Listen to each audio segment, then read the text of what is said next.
Hey there, I'm Britney, and I've got a hell of a story to tell you. I'm 33, and up until recently, I was working as a cosmetologist at this fancy clinic downtown. It wasn't a bad gig, you know? Decent pay, nice clients, and I got to make people feel good about themselves. But I always had this itch, this dream of running my own show.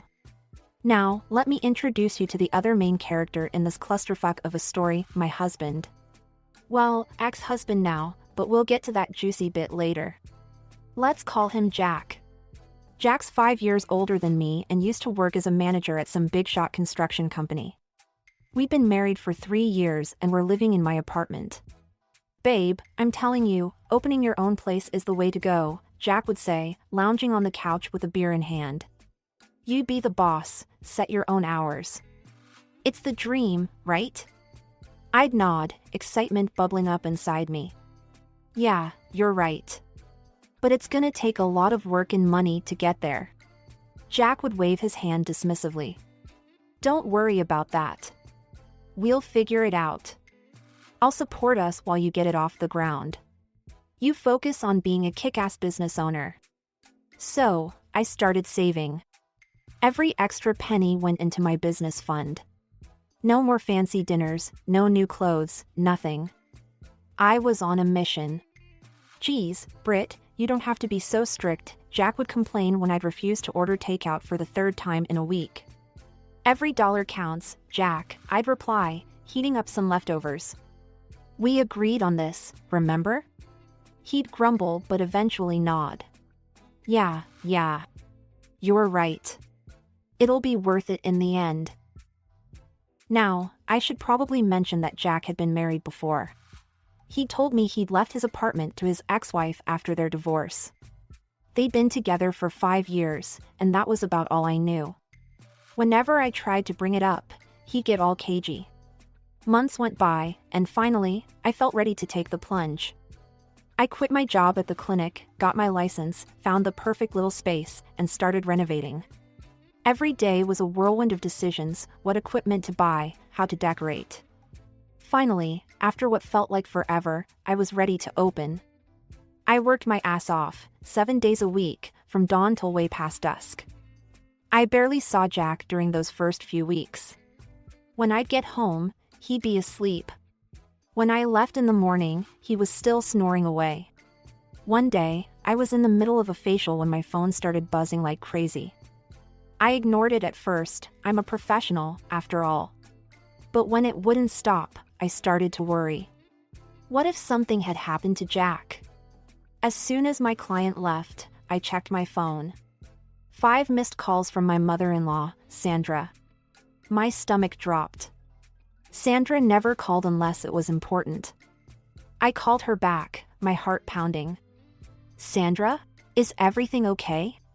Britney, thank goodness, she said, her voice shaky. I've been trying to reach Jack all day. There's some kind of scandal at his work, and I can't get through to him. I'm worried sick. I felt like I'd been doused in cold water. Scandal? What scandal? I don't know anything about a scandal, Sandra. Jack hasn't mentioned anything to me. There was a long pause on the other end of the line. Oh, Sandra finally said. I see. Well, if you hear from him, please ask him to call me. That night, I waited up for Jack. He stumbled in around midnight, reeking of beer. Where have you been? I asked, trying to keep my voice level. Your mom's been trying to reach you all day. Something about a scandal at work? Jack froze, then let out a long sigh. He slumped onto the couch, not meeting my eyes. I guess I should have told you sooner. I quit my job about a month ago. I felt like the wind had been knocked out of me. A month? You've been unemployed for a month and you didn't think to mention it? What happened? I got into a fight with my boss, he said, his voice bitter. He was being a complete asshole, and I couldn't take it anymore. My pride wouldn't let me stay. I took a deep breath, trying to process this bombshell. Here I was, working myself to the bone, and Jack had been sitting at home this whole time? Why didn't you look for another job? I asked. Jack looked at me then, his eyes pleading. I think I'm burned out, Brit. I need a break. Maybe see a psychologist or something. I just can't face jumping into another job right now. Part of me wanted to scream at him. We had a plan, damn it. He was supposed to support us while I got the business off the ground. But looking at him sitting there, defeated and small, I couldn't bring myself to lay into him. Okay, I said finally. We'll figure this out. But no more secrets, Jack. We're supposed to be a team. He nodded, relief washing over his face. I'm sorry, Brit. I promise, no more secrets. Little did I know, that was just the first of many promises he'd break. The next few weeks were tough.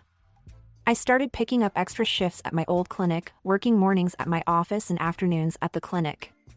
It was exhausting, but what choice did I have? We had bills to pay, and I had a loan to repay for the office. Jack spent most of his time at home, supposedly looking for jobs online, but mostly playing video games. I tried to be supportive, reminding myself that mental health was important.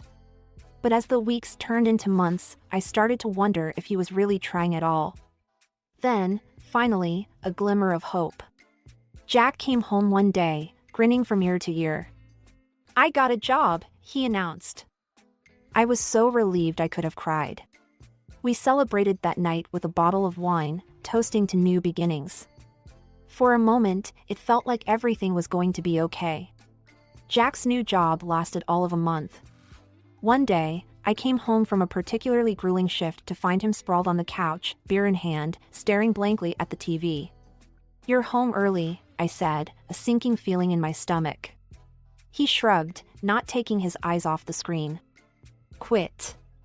I felt like I'd been punched in the gut. What? Why? Boss was a moron, Jack muttered.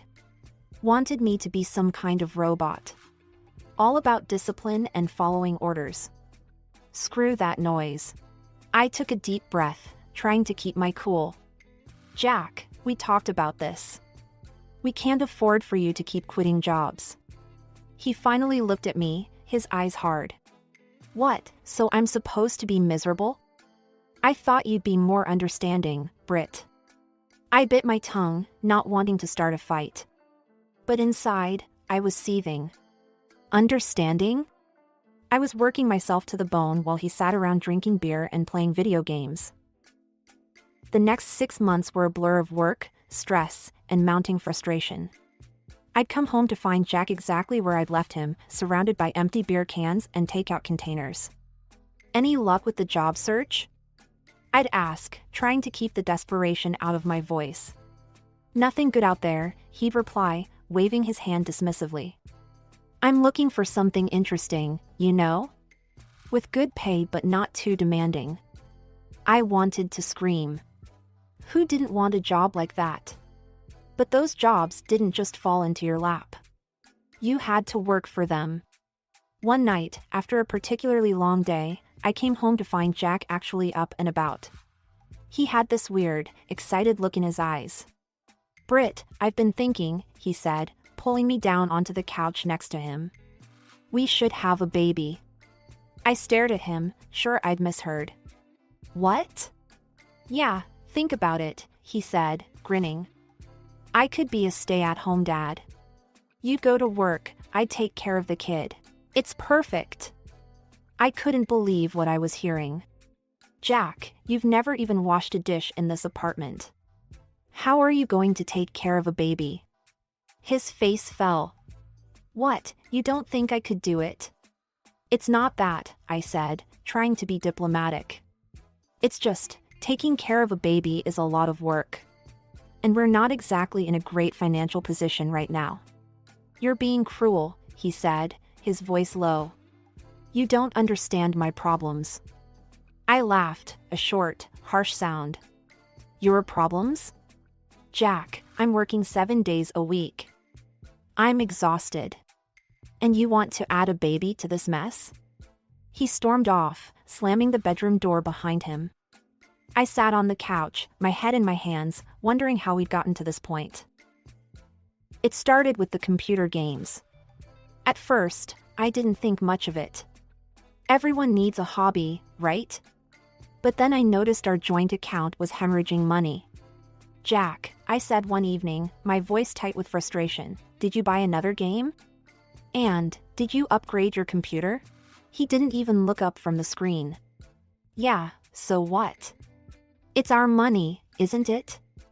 I took a deep breath, trying to stay calm. "We're supposed to be saving, remember? For our future." He paused the game and turned to me, his face a mask of innocence. "Babe, it's an investment. In my leisure time, you know? Don't worry, I'll pay it all back when I get a job." That was the last straw. The next day, I closed our joint account and stopped giving Jack money altogether. If he wanted to act like a child, fine. But I wasn't going to be his personal ATM anymore. I thought that would be the end of it. Boy, was I wrong. The fights started almost immediately. Jack would stomp around the apartment, slamming doors and muttering under his breath. "You don't respect me," he'd yell. "You're trying to control me." I tried to reason with him. "Jack, I'm just trying to keep us afloat. We can't keep spending money we don't have." He stormed off, leaving me standing in the kitchen, wondering how we'd gotten to this point. Days went by, and Jack didn't lift a finger around the apartment. Dishes piled up in the sink, laundry overflowed the hamper, and takeout containers littered every surface. I was working myself to the bone, and he couldn't even be bothered to run a vacuum. Then came the day that changed everything. I came home early from work, a migraine pounding behind my eyes. As I approached our apartment door, I heard Jack's voice drifting through the open window. "Yeah, Mom, I need a new suit for this great new job," he was saying. "Could you spot me some cash? I'll pay you back as soon as I get my first paycheck." I froze, my hand on the doorknob. "New job? What new job?" I burst into the apartment, startling Jack so badly he dropped his phone. "What new job, Jack?" I demanded. He stammered, trying to come up with a lie on the spot. But I'd caught him red-handed. "You were going to take money from your parents? For a job that doesn't exist?" I was shaking with anger. I was going to tell you," he mumbled. "Tell me what? That you're a liar? That you'd rather scam your own parents than get off your ass and find a real job?" The fight that followed was epic. We screamed, we cried, we said things we couldn't take back. In the end, Jack grabbed a bag and stormed out, saying he was going to stay with his parents for a while. As the door slammed behind him, I sank to the floor, my head in my hands. I was successful, I was driven, I had my own business. And yet here I was, married to a man who seemed determined to drag us both down. The days after Jack stormed out were weird. I kept expecting him to come crawling back, full of apologies and promises to do better. But as one day turned into 2, then 3, then a week, there was nothing.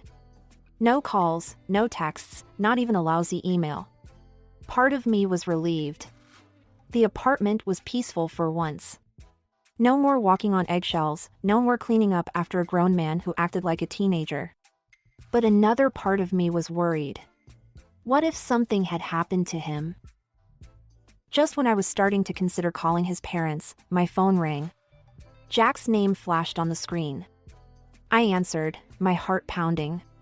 "Jack? Where are you? Are you okay?" His voice came through, loud and cheerful. "Hey babe, guess where I am? Las Vegas. Can you believe it? Mom always wanted to come here, so we decided to make it a family trip. It's amazing." I felt like I'd been punched in the gut. Las Vegas? While I was here worrying about him? "What do you mean, we decided?" I asked, my voice tight. "When did you decide this?" "Oh, you know, it was kind of spur of the moment," he said, his voice nonchalant.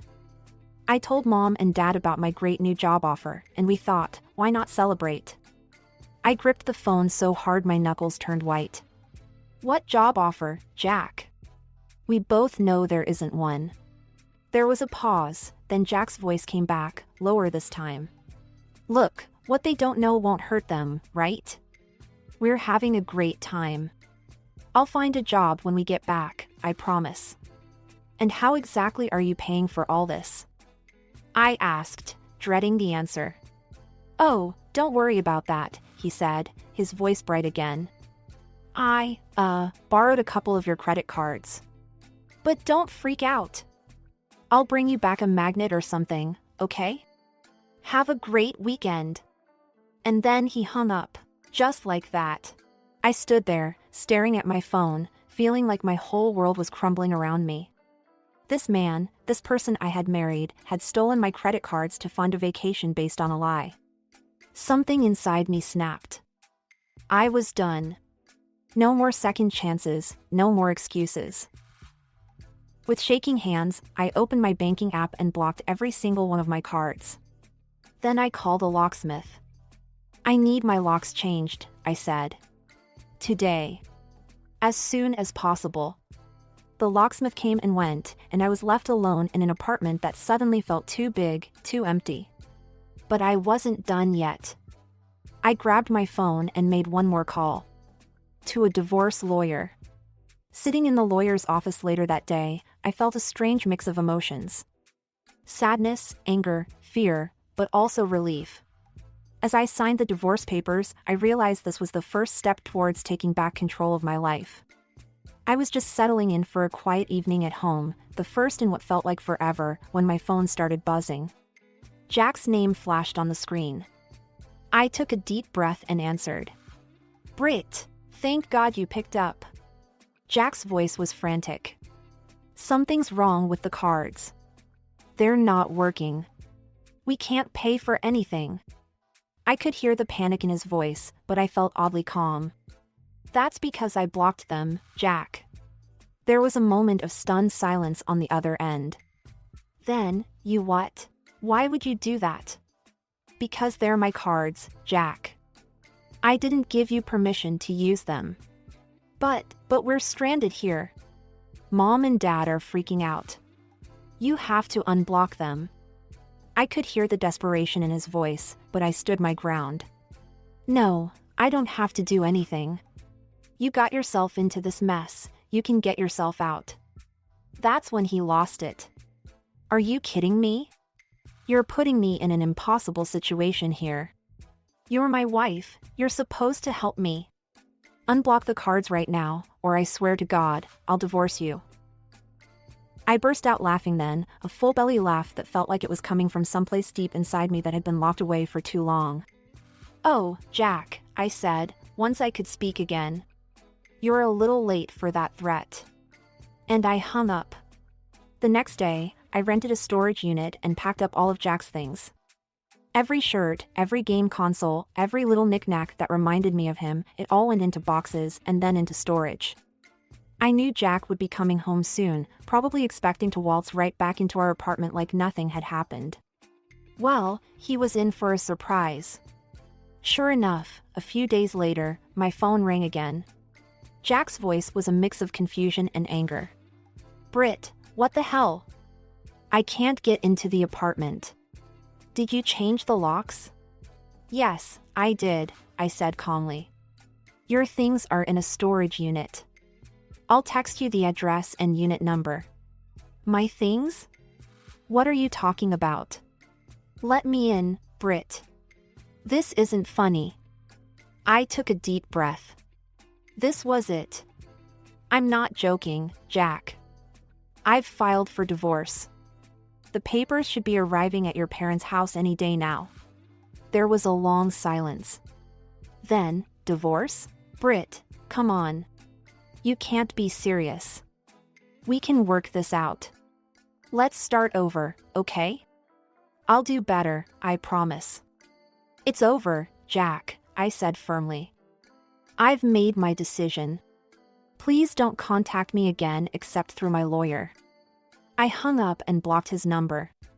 As I sat there in my quiet apartment, I felt a strange mix of emotions. Sadness for what could have been.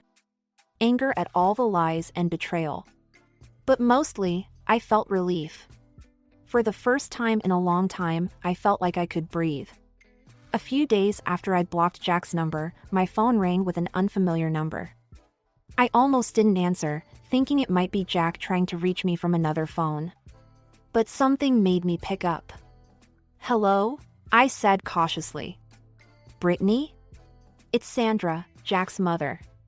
My stomach clenched. Here it comes, I thought. The angry tirade about ruining their family vacation, about being a terrible wife, about not standing by my man. "Sandra," I said, trying to keep my voice neutral. "I'm sorry about what happened in Las Vegas." But she cut me off. "No, Britney. I'm the one who should be apologizing. I'm so disappointed in Jack. I thought he had changed." "What do you mean?" I asked, my curiosity piqued. There was a long sigh on the other end of the line. "Britney, there's something you should know. Jack's first marriage, it didn't end because they grew apart, like he told you. His ex-wife left him because of his irresponsibility. His lying, his inability to hold down a job, his stealing. I felt like I'd been punched in the gut. He never told me." "I know," Sandra said softly. We hoped that living with you, seeing how hardworking and responsible you are, it would inspire him to change. To grow up." Her voice trailed off, and I could hear the pain in it. I felt a surge of sympathy for her. She'd been duped just as much as I had. "Sandra, I'm so sorry," I said. "I had no idea." "No, Britney. I'm sorry," she said firmly. "I'm sorry we didn't tell you the whole truth from the beginning. I'm sorry we let you go through this. And I'm more sorry than I can say for what Jack has done to you." I felt tears welling up in my eyes. "Thank you," I whispered. "I want you to know," Sandra continued, "that when we found out the truth, how he'd been lying to you for months, how he stole your credit cards, how he'd been deceiving us about having a job, we kicked him out. He's not welcome in our home right now." I was speechless. I'd been so worried about facing judgment from Jack's family, and here they were, standing by me instead. "I don't blame you for divorcing him, Britney," Sandra said. "You deserve so much better. I hope you don't think badly of all of us because of Jack's actions." "No, of course not," I said quickly. "Sandra, I never blamed you or your husband. You've always been kind to me." We talked for a while longer, Sandra filling me in on some of the details I'd missed. By the time we hung up, I felt like a weight had been lifted off my shoulders. I wasn't alone in this. I wasn't crazy for feeling betrayed and angry. In the weeks following my conversation with Sandra, life started to settle into a new rhythm. I threw myself into my work, finding solace in the familiar routines of my cosmetology office. Without Jack's constant drama and financial drain, I found myself with more energy, more focus, and, surprisingly, more money. But Jack wasn't going to let go without a fight. One evening, as I was locking up the office, I spotted a familiar figure leaning against my car. My heart sank. "Brit," Jack called out as I approached. "Can we talk, please? I've changed, I swear. I'm looking for a job, a real one this time. I'll pay you back every cent. Just give me another chance." For a split second, I felt a twinge of something. Nostalgia? Pity?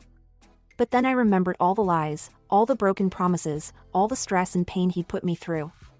"No," I said firmly. "I'm done giving you chances, Jack. Please leave." I brushed past him and got into my car, my hands shaking as I started the engine. As I drove away, I saw him in my rearview mirror, standing there looking lost. But I didn't turn back. That was the last time I saw Jack in person. He tried calling a few more times, from different numbers, but I blocked them all. Eventually, the divorce was finalized without any further drama. And you know what? Life got better. A lot better. Without the constant stress of Jack's unemployment and spending, my own finances improved dramatically. I was able to pour all my energy into my cosmetology office, and it showed. My client list grew, word of mouth spread, and soon I was busier than I'd ever been. I made the decision to leave my part-time job at the clinic and focus solely on my own business. It was scary at first, but it turned out to be the best decision I could have made. With the extra time and energy, I was able to really focus on marketing and expanding my services. I hired 2 more cosmetologists to help with the increased workload, and suddenly, I wasn't just a cosmetologist, I was a boss. The loan I'd taken out to start the business paid off, ahead of schedule. The constant worry about making ends meet? Gone. For the first time in years, I felt financially secure. But it wasn't just about the money. I started allowing myself little luxuries, weekend trips, nice dinners out, those shoes I'd been eyeing for months. Things I'd always denied myself before, thinking we needed to save every penny for some nebulous future that never seemed to arrive. Now, as I sit in my expanded office, looking at the plans for our new treatment room, I can't help but marvel at how much has changed. I'm not just surviving anymore, I'm thriving. And I did it all on my own. Don't get me wrong, it wasn't always easy. There were nights when I missed having someone to come home to, someone to share my successes with. But those moments became fewer and farther between as I built a life I truly loved. Looking back, I realized that ending my marriage to Jack wasn't the end of my story, it was the beginning. It was the moment I chose myself, my dreams, my future. And you know what? I'd make that choice again in a heartbeat.